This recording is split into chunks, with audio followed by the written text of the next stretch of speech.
Ayan, magluluto ako ng tuyo. Pag gusto mo talaga ng tuyo dito sa Amerika, para-paraan talaga mga Pilipino kung saan magluluto ng tuyo. Sa labas ng bahay.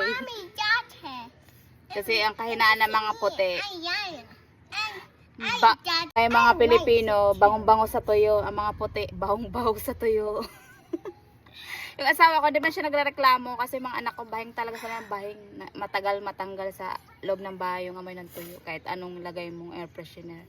Tsaka yung candle, scented, tagal.